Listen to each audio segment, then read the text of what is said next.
the way it currently stands, forced labor, slavery takes precedence over rehabilitation and public safety. Oh, by the way, while the Biden administration gives reparations to everyone but free people, look at the billions he has run over to Ukraine. We don't have black grocery stores because if you think about it now, just to get in that supply chain, it's almost unheard of. They don't want the truth to get out. Okay? I don't want to know what my family did or what all these people did and all this stuff like that. Okay? You read that 500-page report. There's this thing called white superiority and black inferiority. That mindset allows all of the behaviors that we've seen across generations, allows for the construction of these policies and practices and systems and structures that continue to oppress us. This is not a handout. This is a debt that is owed. You know, Allensworth was like the internet of his time in 1904, 1905. The total black population in California is about 2.6 million, and then of that, the descendants compose about 2.2 million of that.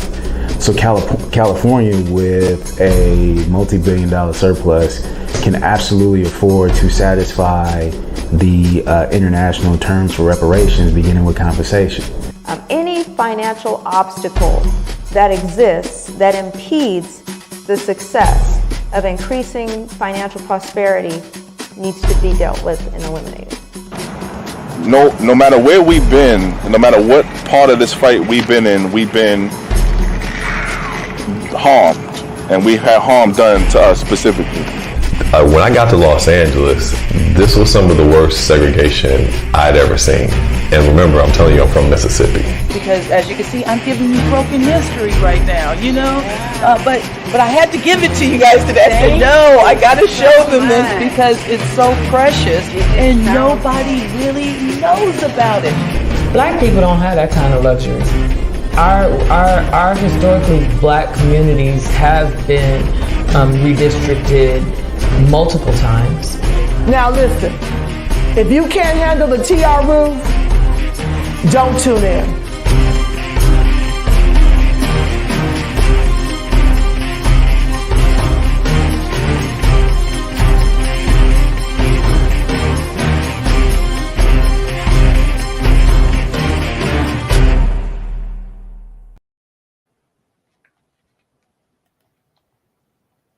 Oh man, ETM Media, man, my guy, you behind the scenes all the time on a Gangsta Lean, teaching us how to do it. Not only did you have your own platform, but you also helped these black people know how to hold their positions down when their sound system failed. So I appreciate you having the music giant skill sets that you have, because not only were you able to hold this interview down, you're able to hold this whole scene down. You feel me? They don't know you was behind the scene holding it down, my God. Much respect to you. Keep on being great.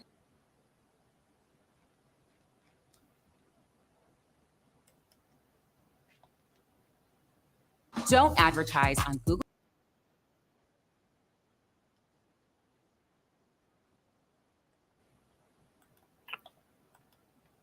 All right, thanks everyone for coming. If you can put a 1 in the chat if you can hear me. I should be up and running. This is the report, the Reparations Task Force report marathon read. This is day 2. Yesterday we did the executive summary. Tonight we will be doing the introduction. And we'll be moving forward. So let's go ahead, and I'll be queuing up the music shortly. In the interim, if you have a chance, if you haven't already, subscribe to our channel. Check us out at etmmediagroup.com. And also, if you like to, there's that QR code as well to donate to the Reparations Now documentary, the trailer that you saw in the beginning. Greetings. All right, cool. What's up, family? All right. All right, let's get into it. So today we're going to be reading the chapter 1 introduction.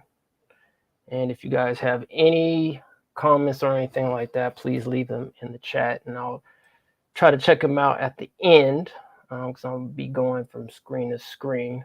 So let's go ahead and cue up the music, because you know It's nighttime. Got to have a little something, something. I just don't like to read stuff, just being bored out of my mind, if y'all don't mind. All right. What's up, citizen? What's up, root trackers? What's up, darling? All right, let's get busy here. So I'm going to share my screen once again so we can watch. If you guys want to watch along or just sit back and listen, you can do that too as well. So let's go ahead and get this on and popping, shall we? All right, so here we go. So the screen is up and we are ready to read. So this is the, once again, the chapter 1, the introduction of the Interim California Reparations Task Force. I'm gonna turn the music down just a tad bit because it's not super booming, but we're gonna turn it down just a tad bit. All right, here we go. All right, so California's story. Why reparations in California? After all, California promised to be a free territory not once, but twice. First in 1823 as a part of Mexico. Then again in 1850 by the time California entered the Union and declared in its constitution that neither slavery nor involuntary servitude, unless for the punishment of crimes, shall ever be tolerated in this state. So why is California considered reparations for African Americans and descendants of enslaved people? Question. Consider Basil Campbell. Campbell was born enslaved in Missouri, where he married a woman named Mary Stevens and had 2 sons. In 1854, 4 years after California joined the Union as a free state, a man named J.D. Stevens bought Campbell for $1,200 and forcibly moved him 1,500 miles away to a farm in Yolo County, California. Campbell never saw his wife or 2 sons again. J.D. Stevens enslaved Basil Campbell in California, ignoring California's status as a free state. For another 7 years, until Stevens decided that Campbell had sufficiently paid off his purchase price. Over the rest of his life, Campbell married again, adopted his wife's children, and amassed a small fortune in land and livestock. A few years after his death in 1906, his 2 sons from his first marriage in Missouri filed a petition for a portion of Campbell's estate. A California appellate judge concluded that a marriage between enslaved people is not a marriage relation, and it is mockery to speak of it as such. The land once owned by Campbell is now a nature preserve. Wow. Pause. Consider the Short family. In December 1945, O'Day Short, his wife Helen, their 7-year-old daughter Carol Ann, and their 9-year-old son Barry moved into the house that they had built in Fontana, California. In 1945, Fontana was a white neighborhood. Deputy sheriffs warned Short that he was out of bounds and that to avoid disagreeables, Short would move his family back to the segregated black neighborhood on the other side of the baseline. The real estate agent who sold the property to the Shorts warned them on December 3rd, 1945, that a vigilante committee had a meeting on your case last night. They are a tough bunch to deal with. If I were you, I'd get my family off this property at once. On December 6th, 2 weeks after they moved in, an explosion and a fire engulfed the house. Neighbors reported seeing Helen try to beat down the flames, consuming her children. Wow. May they rest in peace. Helen, Carol Ann, and Barry died in the hospital. The San Bernardino County coroner and district attorney concluded that the explosion was an accident. The district attorney based his conclusion partly on a statement given by O'Day while he was in the hospital. During the same conversation, O'Day also said, "I am here on my sick bed. My hair burned off my head, my legs twisted under me. You have no respect for my position. All you want to do is get the information you were looking for." The district attorney told O'Day that his wife and 2 young children had died when doctors had been keeping the information from him for fear that his condition would worsen. O'Day Short died a few days later. A subsequent California Attorney General report investigating the murders concluded that no evidence of vigilante activity in Fontana could be found.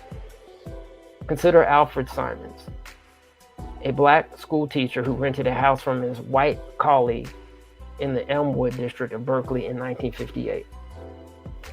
Berkeley Chief of Police asked the Federal Bureau of Investigation to investigate how Simmons managed to live in the all-white community. The FBI referred the case to the U.S. Attorney, who did not prosecute because no laws had been broken.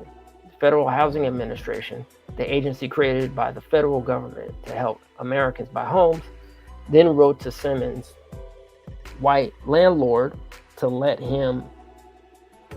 tell him that his future mortgage insurance applications would be rejected because renting to an African American was an unsatisfactory risk determination. Consider Paul Austin and Tanisha Tate Austin, who bought a home in Marin City in 2016.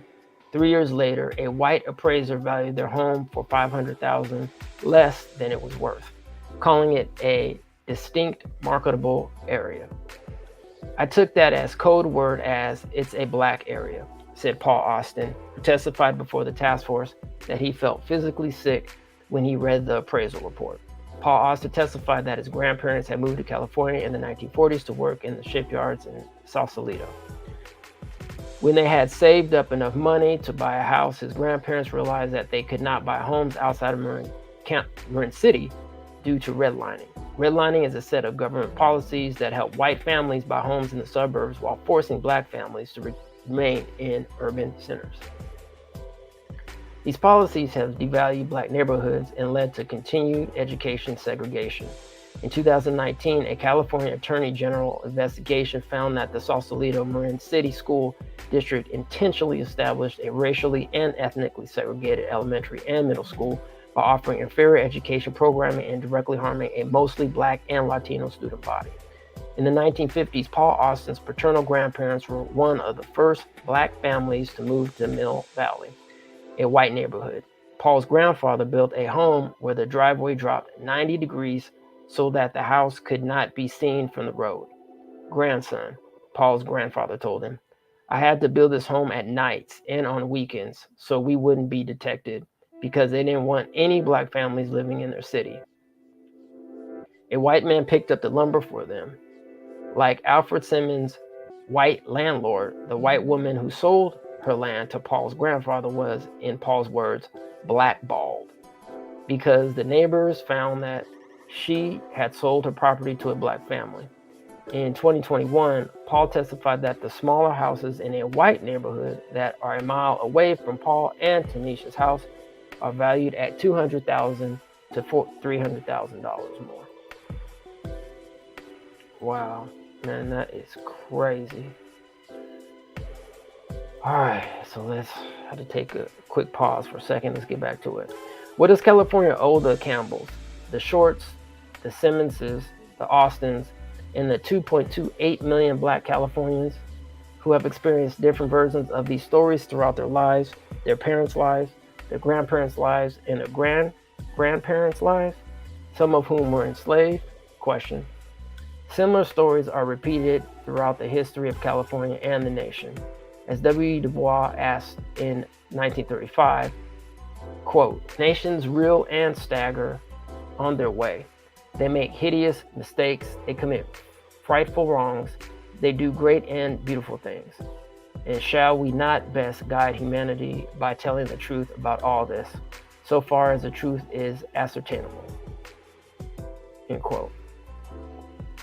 To that end, the following 12 chapters will recount the horrors and harms perpetrated against African Americans in California and the nation in a number of different areas. To maintain a system of enslavement and subjugation in the United States, white government leaders used the belief of white supremacy to restrict freedom of African Americans and flourishing of black culture and prosperity. These belief systems have served to normalize and perpetuate crimes against humanity and systemic racism in our governmental institution. These beliefs created dehumanizing stereotypes of African Americans, which mainstream arts and culture disseminated and amplified, fueling racial terror and violence long after enslavement ended. These beliefs were enshrined into the United States laws, court decisions, and government policies and practices, and into California's laws. court decisions, and government policies and practices. Government actors use these laws and practices to suppress and criminalize Black political participation and rip apart Black families. Federal, California, and local government, acting in tandem and in parallel with private actors, created and intensified housing segregation. Government actions intertwined with private action in segregated America, leading to environmental harms, unequal educational and health outcomes, and over policing of Black neighborhoods in California and across the nation. Government actions and failures over 400 years have created a wealth gap that persists between Black and white Americans at all levels of income, regardless of education or family status. In fact, the wealth gap today is the same size it was 2 years before the passage of the Civil Rights Act of 1964. Okay. I'm gonna put that in the chat, family, because man, that's crazy. What up, man? How you doing, brother Chris? What's good, bro? Thanks for coming through. CJ in the building. All right. Let's go back to it.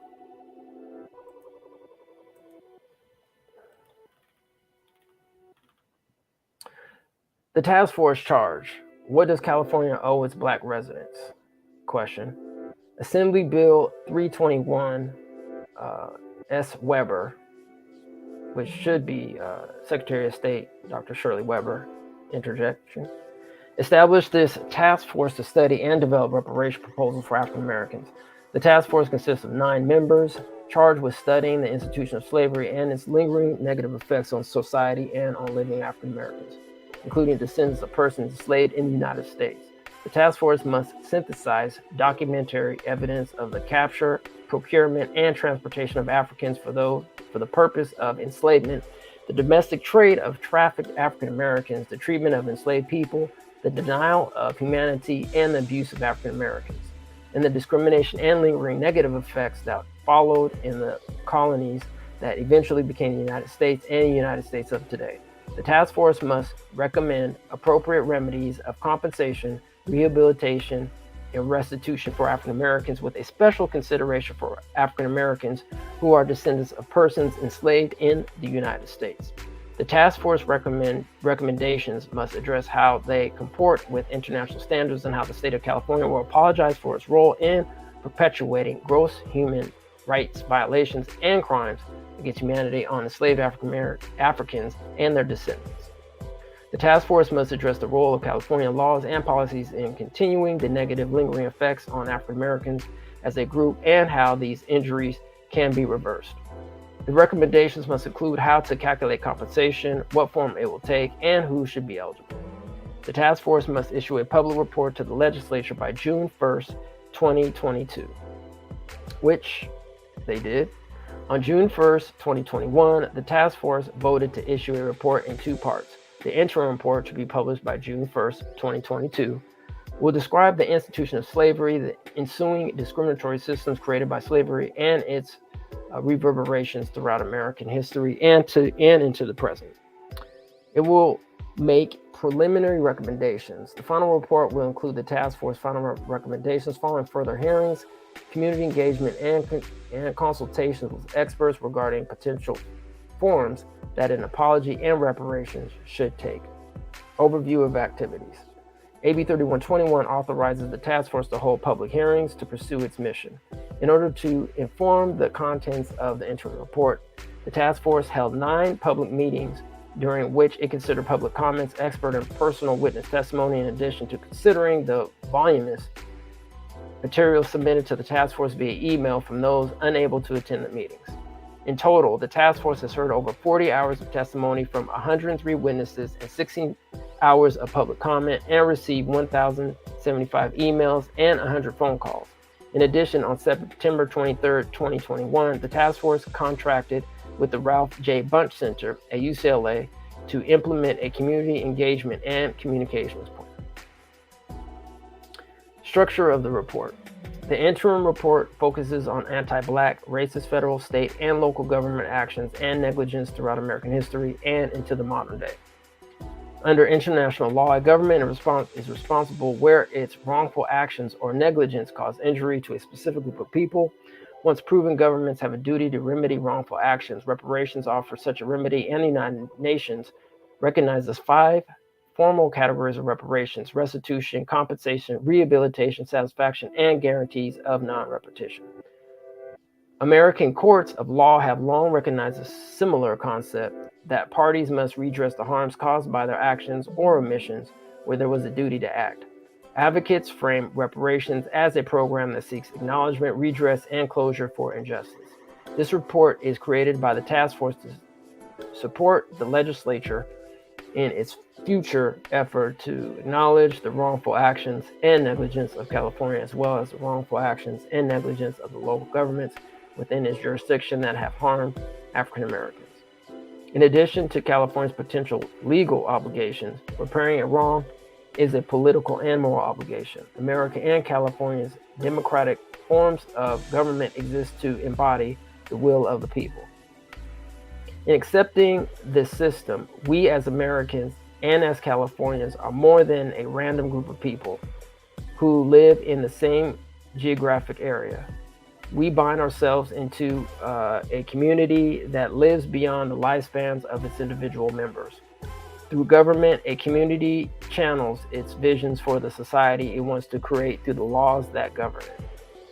Following the charge of AB 3121 to describe the trade of trafficked African people across the oceans and within the lands of the United States, in this report, the task force will recount the moral and legal wrongs that American and California governments have inflicted upon their own Black citizens and residents. The first chapter describes the institution of slavery as it existed in the geographic territory of the United States and the legal, political, economic, and cultural systems maintaining and enriched by enslavement. The subsequent 11 chapters describe how these racist systems metastasized throughout America and California, reaching into all corners of American life. Each chapter traces an issue from its historic foundations of slavery throughout successive discriminatory government actions and government failures to correct and remedy the harms of anti-Black racism. Each chapter describes the uncorrected, compounding, and continuous harms all levels of the American government inflicted upon African Americans, as well as the modern-day effects of those harms.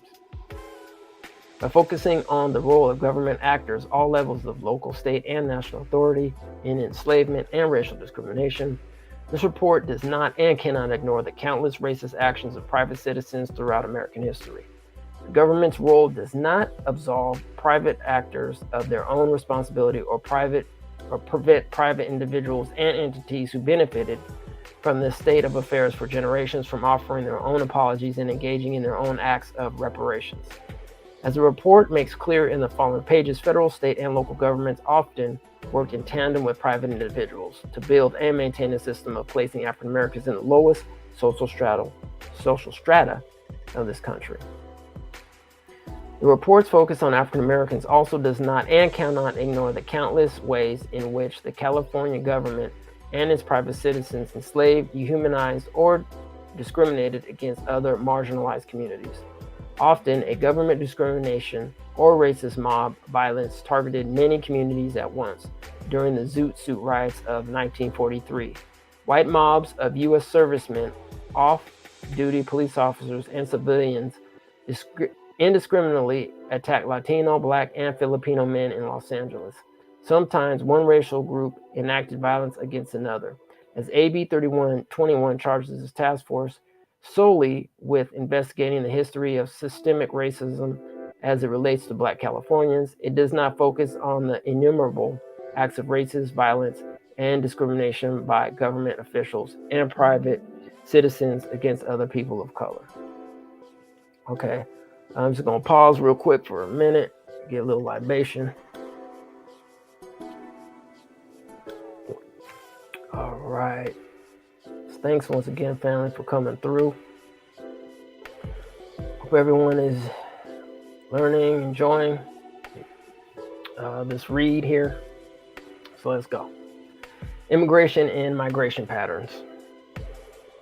The first ship carrying enslaved people landed in what would become the United States in 1619 on the shores of Virginia. Although Congress outlawed the transatlantic slave trade in 1807, between 1525 and 1866, approximately 300 88,000 enslaved people were trafficked to the United States. These African men, women, and children were mostly captured on the west coast of the African continent between modern-day Senegal and Angola. Once in the United States, the majority of enslaved people remained in the South, although Southern enslavers often bought enslaved people into free states. In the 1800s and early 1900s, very few African people voluntarily immigrated to the United States due to immigration laws that limited the number of African immigrants. Between 1870 and 1920, 17,376 African immigrants arrived in the United States, representing 0.06% of the total immigrant population at the time. The Johnson-Reed Act of 1924 established an immigration system that limited the number of immigrants from the African continent. Between 1920 and 1970, 58,449 African individuals entered the United States, or about 0.51% of the total immigrant population. Beginning in the 1960s, Congress passed immigration reforms which significantly increased Caribbean and African immigration to the United States. As a result, the Black population in the United States became increasingly diverse. In 1990, 363,819 African immigrants entered the United States. Today, approximately 47 million Black people live in the United States, according to the 2020 census. Of those 47 million Black individuals, academics and other experts differ on the number of who are the descendants of people enslaved in the United States. Name changes, destruction of culture, inaccurate records, forced family separation, and other consequences of 400 years of racial oppression make it extremely difficult to trace which Black individuals living today are American descendants of slaves. On the other hand, about 12% of Black people in America were born in a foreign country. 9% of African Americans have at least one foreign-born parent. By 2060, the Black foreign-born population is projected to make up about 1/3 of the U.S. Black population. 58% of Black immigrants arrived in the United States after 2000. Every U.S. census conducted since 1970 has found that Black immigrants from the English-speaking Caribbean are more likely to be employed, that U.S.-born African Americans are more likely to hold more financial assets, are more likely to own their home, and most are more likely to be healthy than U.S.-born African Americans.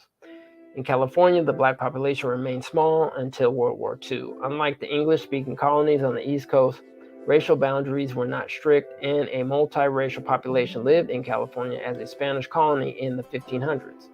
By 1850, when California entered the Union, the Black population of California was a mix of African Americans from the North and the South, foreign-born Black Afro-Latinos from Mexico, Peru, and Chile, and Jamaicans.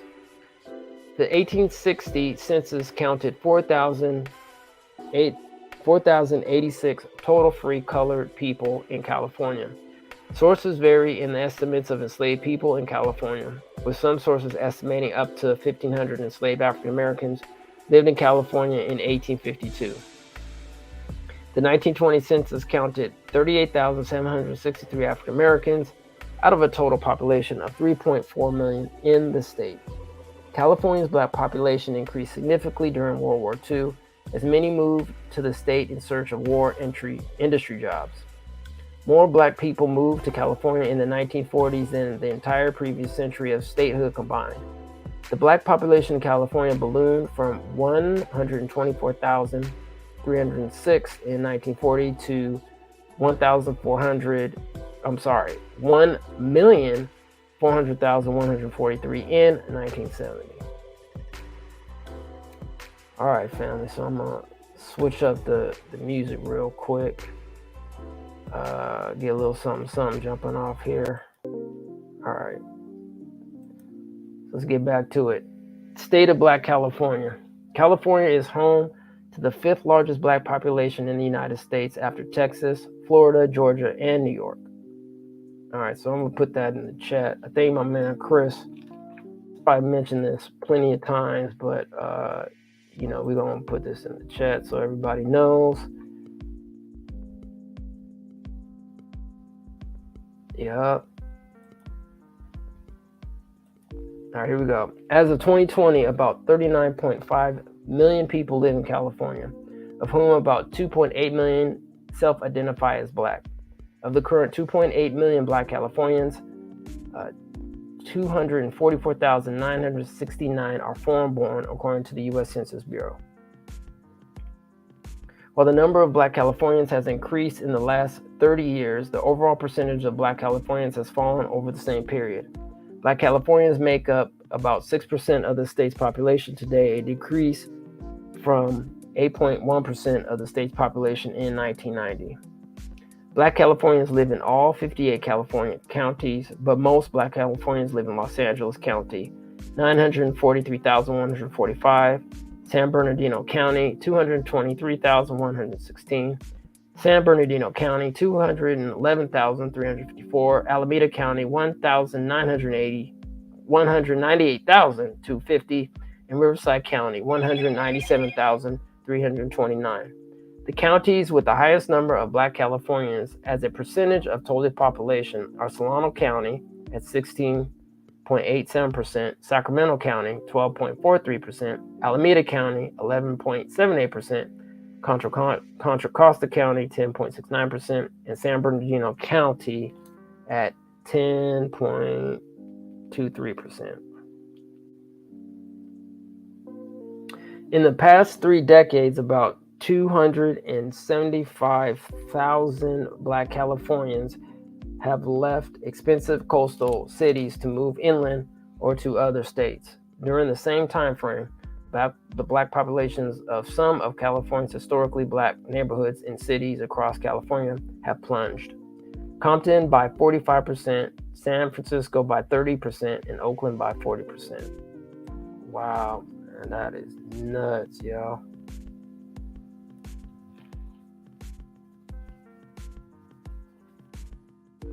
Crazy. All right. Despite the history of Black voter suppression throughout the United States and California, California has steadily improved voting access into the late 20th century. Surveys from 2019 show that 6% of likely voters are Black, equal to the share of the population in California. Let's see. All right. Nonetheless, the effects of 400 years of compounding governmental and private acts of racial violence and discrimination described in this report have resulted in disparities between Black and white Californians in almost every corner of life. Compared to white Californians, Black Californians earn less and are more likely to be impoverished. In 2018, on average, Black Californians earned $53,565 compared to $87,078 for white Californians. Around 19.4% of Black Californians live below the poverty line, compared to 9% of white Californians. Black Californians are also far less likely to own a home than white Californians. In 2019, 59% of white households own their homes, compared with 35% of Black Californians. And in contrast to the advances in voting rights in California, the rates of Black home ownership in California have declined by over 11% since 2010. In fact, Black home ownership in California in the 2010s has been lower than in the 1960s. Wow. When sellers could still legally discriminate against Black home buyers. Homelessness is a more acute problem in California than in the rest of the country, and the burden falls heaviest on Black Californians. Almost 50%, or nearly 1 in every 2 Black Californians, live in a household where rent or mortgage payments eat up more than 30% of the resident's income, compared to about 30% of white Californians who suffer similar housing cost burdens. Nearly 40% of Californians' unhoused people are Black, even though Black Californians represent only 6% of the state's population. The pervasive effects of racial discrimination have seriously harmed the health of Black Californians. In 2021, the life expectancy of an average Black Californian was 75.1 years, 6 years shorter than the state average. Black babies are more likely to die in infancy, and Black mothers giving birth die at a rate of almost 4 times higher than the average California mother. Compared with white Californians, black Californians are more likely to have diabetes, to die from cancer, or be hospitalized for heart disease.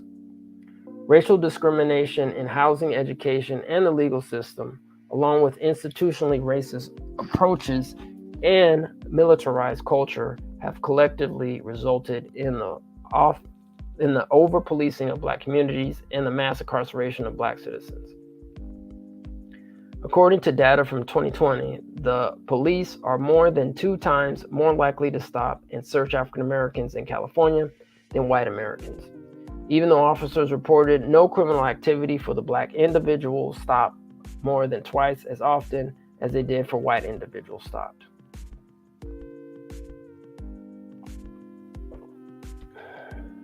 In 2020, law enforcement officers used force against African Americans in California more than twice as often than they did against white Americans. And data from 2016 to 2019 indicates that law enforcement officers in California are 3 times more likely to seriously injure, shoot, or kill an African American. In California, even when other factors are taken into account. About 28% of people in prison in California are black, even though they make up about 6% of the population in the state. Black youth in the state also face heightened risk of punishment. Black students in California are suspended at rates 2.4 times higher than the statewide average and lose the most number of days of instruction to suspensions when compared with other racial groups. Recently, the California Attorney General's office identified racial disparities in discipline for black students across 3 different school districts. Further, school discipline is often the first step toward law enforcement involvement. Black students in California are disproportionately referred by schools to law enforcement. The California Attorney General's office investigation found that since 2015, Black and Latinx students in Stockton Unified School District were significantly more likely to experience severe policing outcomes than other students, including being cited or booked into police custody. As a result, compared to white youth in California, black youth are over 30 times more likely to be held in a juvenile justice facility in the state. In 2019, African American youth comprised 36% of those offered to be placed in state juvenile detention facilities, even though they make up only 14% of the youth population in California. Let's see. Okay. Terms used throughout this report. All right, so, yeah, here we go. I was just checking to see if there's any slurs or N-words in her family, because, you know, this is YouTube. You know, I don't want us to get docked, so you might hear me just say bleep, or N-word, just heads up. Even though we know that this word is used throughout, you know, history to present. All right, let's go. Terms used throughout this report. When discussing issues as complex as race and reparations, precision is paramount. Precision helps ensure that we, the writers and the reader, as American and California citizens and residents, begin in the same place to arrive at the same understanding. As described later in this report, words have been weaponized throughout American history to dehumanize African Americans. Words can also be used to mend, to acknowledge, to respect, and to uplift. To that end, this report defines and adopts the following terms throughout its pages. The N-word, the word N-I, ... quote, has been used for centuries to dehumanize African Americans. The terms Negro and colored person, as opposed to person of color, although adopted by Black communities for periods of time, have since been recognized as derogatory terms. When quoting historical documents, this report will quote these words not to condone the words or their vicious meanings, but to present them in the context in which these slurs were used. The California legislature enacted AB 3121, recognizing that the lasting wounds of slavery and discrimination cannot begin to mend until those wounds are first addressed. In the same spirit, we quote these terms, recognize that reparations or any other answer to racism cannot be complete until we squarely face slavery and the systemic discrimination that followed and persists today. Okay, pause. Just want to give a brief story. When I was living in Los Angeles, sometimes I actually used to take the bus to work. And so one time at the bus stop that I saw, there was an ad with a black woman on there. I can't remember exactly what she was doing, but it was literally a swastika and then the N-I. It wasn't the A, but it was the ER, the hard ER. So this stuff is very prevalent today. Now, I don't know who wrote that. I'm not going to make any assumptions, but I'm just saying that's what I saw, that's what I experienced, and so there you go. Anyway, let's move. White supremacy. White supremacy is a system of belief and power that white people are superior to other races. This report confronts the idea of white supremacy and the various forms that it takes. When discussing the concept of white supremacy, the report uses the term to refer to one of two concepts. First, this report uses the terms white supremacy or white supremacists to identify groups or individuals who believe that white people are superior to people of other races. When used this way, white supremacy describes individual prejudice. Examples of white supremacist groups include groups that exist to this day include, for example, the Ku Klux Klan. Second, this report uses the term white supremacy in the American context to describe the racist premise upon which social and legal rules and practices are formed with the intention of discriminating or enacting violence against people of color, including black people. This report also uses it to describe cultural images and stereotypes that reinforce prejudices against people of color, including black people. When used this way, white supremacy describes forms of racism that extend beyond individuals or organizations, a form of racism often described as structural or systemic racism. As this report demonstrates, the fundamental political, social, and economic system of our country negatively impacts people of color, regardless of the intent of any one person to be racist. This report does not use the term white supremacy to describe white people as a group, white Americans, or white Californians. Not all white people are white supremacists. Anyone, regardless of race, with or without intent, consciously or unconsciously, can engage in acts of white supremacy or be a part of a racist system. A racist system harms all who live in it, even those who may have historically reaped the benefits of the system. Throughout the report, we also use words that center the people discussed. We avoid words that describe solely their conditions, especially when enslavement and other racist laws and policies have imposed these conditions. Rather than refer to, quote, slaves, end quote, we refer to enslaved persons. As the White House Historical Association notes, most historians refer to enslaved persons instead of slaves because the term slave reduces the enslaved person to an object. Instead, historians are enslaved person to grant agency and recognition to the enslaved individual and to remind us that the violence and inhumanity of slavery. For similar reasons, this report refers to enslavers rather than owners or masters.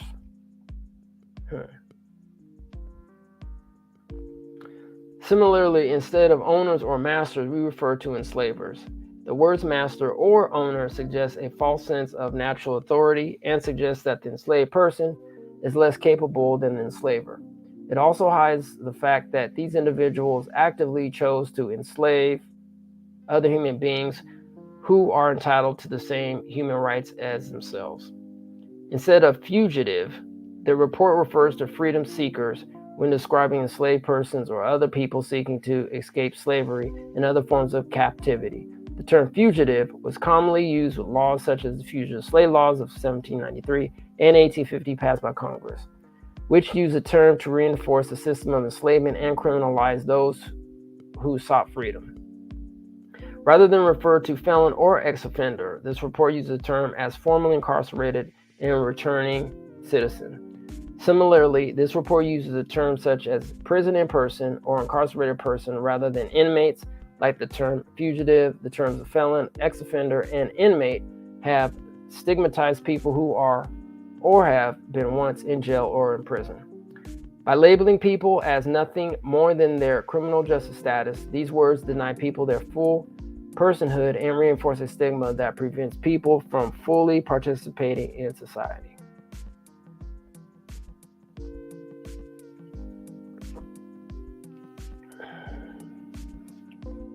All right.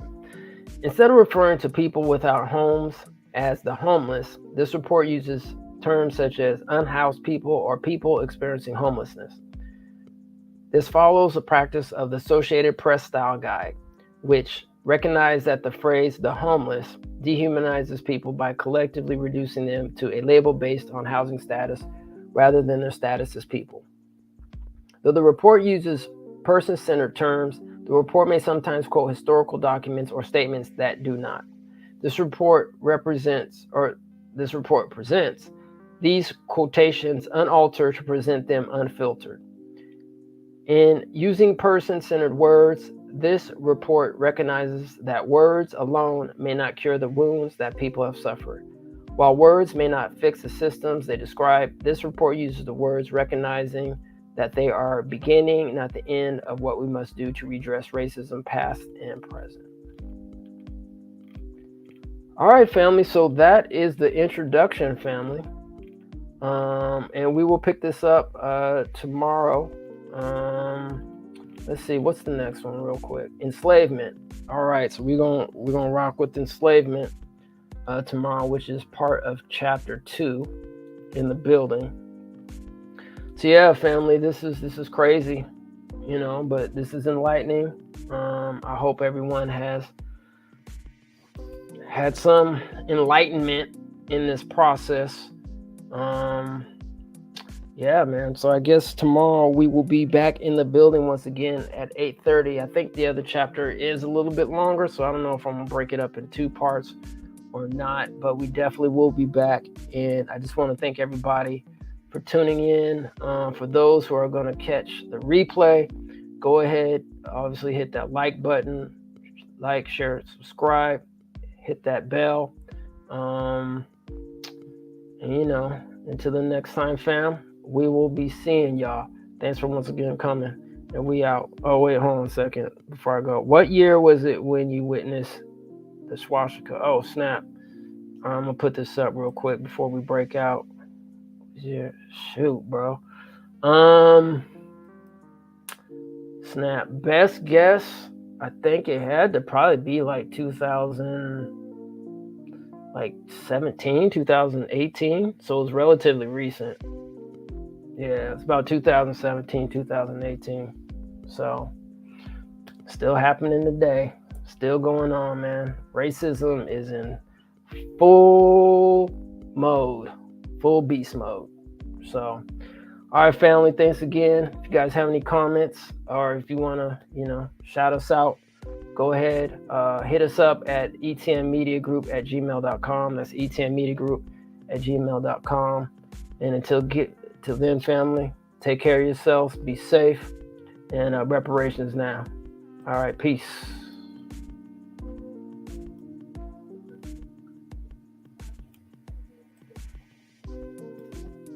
The way it currently stands, forced labor, slavery takes precedence over rehabilitation and public safety.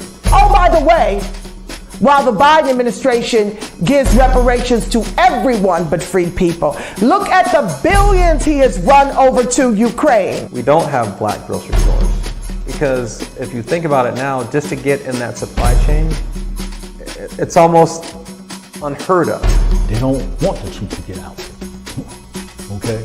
I don't want to know what my family did or what all these people did and all this stuff like that. Okay? You read that 500-page report. There's this thing called white superiority and black inferiority. That mindset allows all of the behaviors that we've seen across generations, allows for the construction of these policies and practices and systems and structures that continue to oppress us. This is not a handout. This is a debt that is owed. You know, Allensworth was like the internet of his time in 1904, 1905. The total black population in California is about 2.6 million. And then of that, the descendants compose about 2.2 million of that.